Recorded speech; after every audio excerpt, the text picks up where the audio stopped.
দেরিতে ঘুম, জীবনের বরকত কি কমে যাচ্ছে? রাত গভীর হচ্ছে, আর আপনি হয়তো ভাবছেন আর একটু দেখি, আর একটু স্ক্রল করি। হয়তো আপনি জানেন না আপনার এই অভ্যাস আপনার জীবন থেকে একটি গুরুত্বপূর্ণ জিনিস সরিয়ে নিচ্ছে, সেটা হলো বরকত।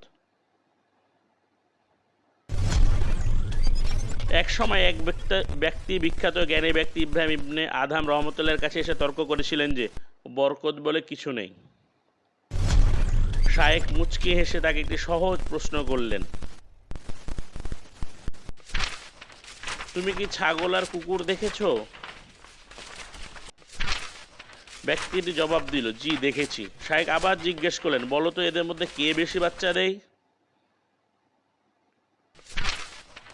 ব্যক্তিটি বলল, কুকুর। শায়েখ আবার জিজ্ঞেস করলেন, আর কাকে তুমি বেশি দেখতে পাও, কুকুর না ছাগল?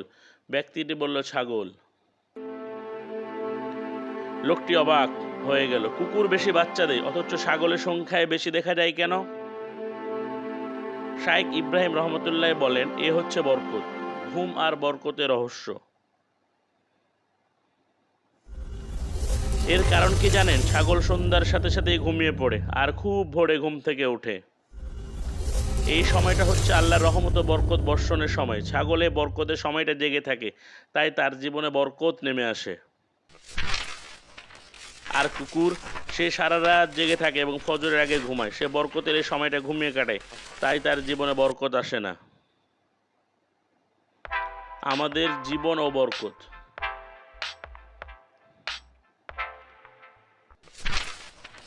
একবার নিজের কথা ভাবুন তো, আমাদের নবী সাল্লাল্লাহু আলাইহি সাল্লাম বলেছেন এশার নামাজ পড়ে তাড়াতাড়ি ঘুমিয়ে যেতে এবং তাহাজ্জুদের জন্য উঠতে।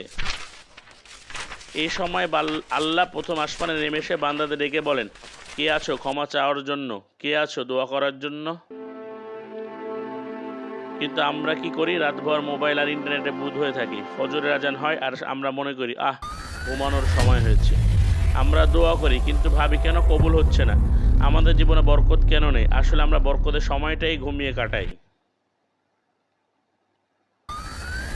শুধু তাই নয়, আমাদের সামাজিক বন্ধনও আলগা হয়ে যাচ্ছে।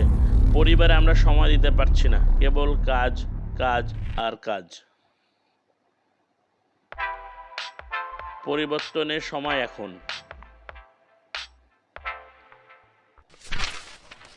জীবনে বরকত ফিরিয়ে আনতে হলে আমাদের অভ্যাস বদলাতে হবে। আসুন আজ থেকেই তাড়াতাড়ি ঘুমানো শুরু করি। রাতের শেষ ভাগে আল্লাহর কাছে ক্ষমা চাই, দোয়া করি। জীবনে প্রতিটি কাজে আল্লাহ বরকত চাইলে আল্লাহর বিধান মেনে চলতে হবে। আল্লাহ আমাদের সবাইকে বোঝার এবং আমল করার তৌফিক দিন। আমিন।